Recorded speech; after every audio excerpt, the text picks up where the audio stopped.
E durante essa semana observamos um movimento de queda nos preços das commodities e esse recuo foi observado em diferentes ramos, desde os preços futuros da soja, com a comercialização em torno de 15 dólares, como a gente acabou de ver, o milho na casa dos 5 dólares. E também observamos certa queda do petróleo, apesar da instabilidade do mercado diante da guerra na Ucrânia.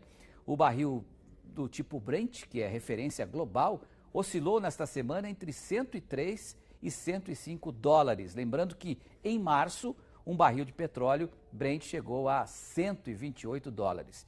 E para compreender essas quedas e debater os rumos econômicos diante do dólar, subindo novamente, conversamos agora com o Stefan Podsclan, que é consultor de grãos e projetos da Agrifato, e com o nosso comentarista, o Miguel Daoud. Vamos conversar então com o nosso convidado, né? O Stefan, que está aqui conosco. O Stefan, a que você atribui essas quedas das commodities? E já emendo uma outra questão, que é essa notícia que nós demos, né? A reabertura das exportações ucranianas aí pelo Mar Negro, né? Qual deve ser o efeito aí no mercado internacional? Boa noite, é um prazer tê-lo aqui. Boa noite, Petrinho, boa noite, Daoud. É um prazer estar aqui com todos os telespectadores do Canal Rural. Bom, primeiro esse movimento de queda das commodities acentuado, que o mercado já vem sangrando aí há 3 semanas, ele é motivado principalmente por um cenário de realização dos lucros de todo o mercado financeiro, dada uma expectativa macroeconômica de recessão global. Ou seja, com toda essa expectativa de que o mercado vai sofrer consequências econômicas, dado todos esses anos de pandemia, esses 2 últimos anos de pandemia, distribuição de recursos em massa, inflação em alta, o mercado trabalha com uma expectativa de uma menor demanda por commodities, mesmo que a gente tenha aí registrado alguns problemas com oferta, como a gente viu na safra esse ano aqui no Brasil, mas o mercado trabalha justamente com essa expectativa hoje de que uma recessão global vai reduzir um apetite por commodities de forma significativa, e ao mesmo tempo a gente tem hoje um cenário climático nos Estados Unidos que, apesar dele não estar sendo o ideal para a safra norte-americana, os operadores de mercado ainda não vêem um risco atribuído para uma precificação mais agressiva da Bolsa de Chicago, para uma retomada de cotações aí num tom de elevação. Mas hoje o mercado trabalha com essa sinalização, principalmente de uma demanda mais enfraquecida. Queria perguntar para o Daoud, isso pode ser um sintoma ou um indício de que a gente vai ter uma recessão em 2023? Boa noite, Daoud. Boa noite, Petri. Boa noite a todos. Pois é, Petri, a probabilidade de nós termos uma recessão é muito grande, né? Eu acabei de terminar com alguns colegas um estudo a respeito do comportamento nas últimas 3 décadas dos preços das commodities, comparando com a elevação de juros, né? É nítido, né? Apesar de nós termos fatores variáveis diferentes hoje, como a questão da pandemia, essa questão da Ucrânia, né? Não tenha dúvida que com a alta de juros, né, o Banco Central americano deve aumentar 1 ponto, né? O Banco Central Europeu aumentou meio ponto, era negativo meio ponto, hoje é 0, né? Ficou durante muito tempo. Então está mudando. E a gente sabe que a formação de preço das commodities tem a participação de investidores, eu diria os especuladores. Eles negociam em ativos reais, né, no caso os commodities, com probabilidade de subir, porque nós tínhamos uma taxa de juros muito baixa, crescimento alto, demanda alta, e evidente que as commodities subiriam, que aconteceu. Hoje nós já tivemos a inflexão da curva, ou seja, juros vai subir, e nós já estamos vendo um achatamento dos preços das commodities. Tem aí o ponto isolado, que é o caso do trigo, que já vinha dando sinais de que esse acordo sairia, Pedro. Agora, Stefan, diante dessa perspectiva colocada pelo Daoud, né, de uma possível recessão em 2023, como é que fica o comportamento do produtor brasileiro que deve, até em função dos preços ainda bem rentáveis, né, está pensando em aumentar a área aí para as próximas safras, né? Isso pode ser algo perigoso ou tem que ser assim mesmo? Qual é a sua visão? Para a atividade agrícola, agropecuária de uma forma geral, é natural que o produtor, tendo boas margens e margens significativas, vá ampliar sua produção, seja a expansão de área, seja em atributos tecnológicos que ambos colaboram aí para a evolução de produtividade. Então, esse é um caminho natural aqui da atividade no Brasil. Com certeza, safra 22-23 vem aí com expectativas de mais um recorde, né, tanto para a soja quanto para o milho. Então, mesmo que a gente veja esse cenário de elevação de custo, achatamento de preço de commodities, reduzindo a margem, já tivemos esse episódio em safras anteriores, em anos anteriores, e o movimento do Brasil aqui, da agricultura brasileira, sempre foi responder positivamente à elevação de produção e expansão de área.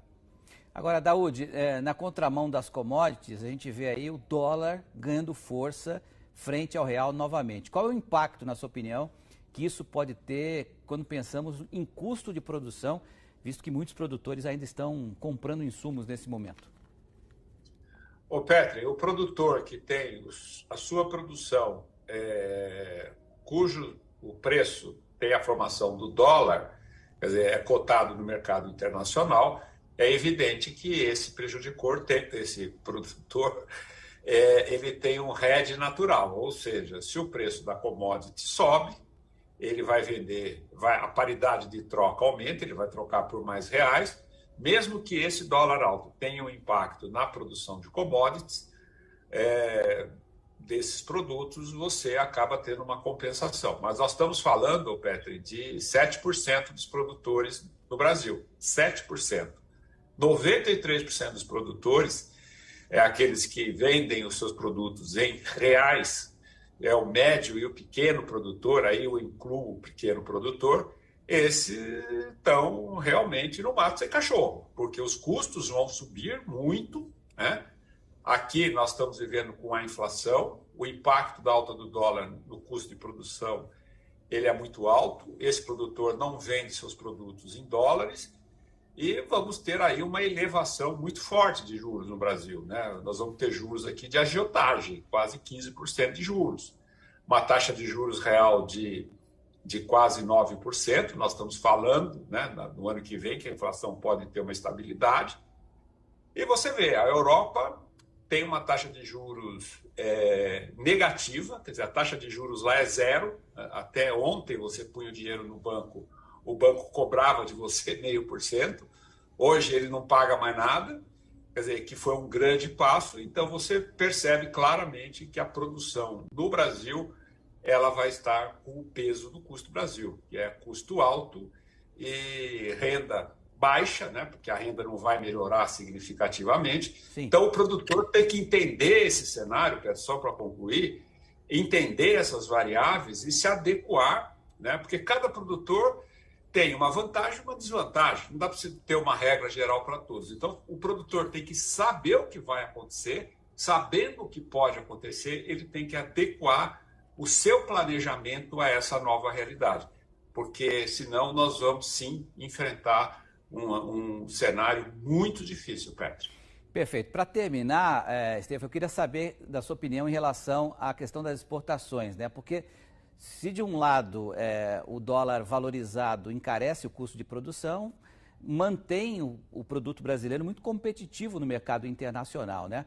Qual o cenário que você faz para 2023 no cenário de exportação diante dessa perspectiva de recessão mundial e o produto brasileiro tendo uma oferta maior aqui no Brasil? Apesar de toda essa conjuntura de uma menor demanda, as exportações brasileiras, mesmo em anos de recessão econômica, anos de problemas econômicos, elas sempre surpreenderam de forma positiva. A gente ainda tem que pontuar que nosso principal cliente, né, olhando para a soja, olhando para a carne bovina, que é a China, ele tem uma condição econômica diferente de outros países, aí, principalmente da Europa, que estão sofrendo de forma mais significativa com esse aspecto da inflação, da recessão. Tudo vai depender muito desse apetite, principalmente do país asiático, que a princípio ele vem sinalizando para esse ano exportações menores do que nos últimos 2 anos, né? Está em torno de 5% as importações de soja total da China em relação aos anos anteriores, em todo o volume, de todas as origens. Então, para o ano seguinte, a gente tem que olhar melhor o cenário de desenvolvimento da China, como que ela vai lidar com essas questões econômicas, e provavelmente aí a gente espera que a gente venha numa recuperação aí, seguindo o mesmo patamar, mesmo o movimento de anos anteriores, com exportações em crescente. Daoud, eu tenho mais um minutinho para você para também abordar a questão das exportações, por favor. Sim, não tenha dúvida. O Brasil vai ter mercado para os seus produtos, né? Temos que considerar que a China ela está, sim, segurando o seu crescimento por algumas razões, por questões inflacionárias. Mercado nós vamos ter. O que nós precisamos ver é se nós vamos ter preço e custo, né? Essa vai ser a grande expectativa. Tem como enfrentar essa situação? Sim, claro que tem. Depende muito de como você vai enxergar isso, né? Muitas vezes você tenta investir, comprar um equipamento, você tenta melhorar a sua produção em relação a investimentos tecnológicos que são caros. Talvez você tenha que repensar os seus investimentos para adequar os seus custos a possíveis preços mais deprimidos. Demanda tem. Perfeito. Agora, o que importa é você ter lucro, né? Ter rentabilidade. Aí é que está o segredo e a estratégia que o produtor tem que adotar sabendo desse cenário. Daoud, obrigado, boa noite e até amanhã. Até amanhã, boa noite a todos. Agradeço também ao Stefan Podsklan, que é da Agrifato, consultor da Agrifato. Valeu, Stefan, obrigado, até uma próxima. Até a próxima, obrigado a todos. Valeu.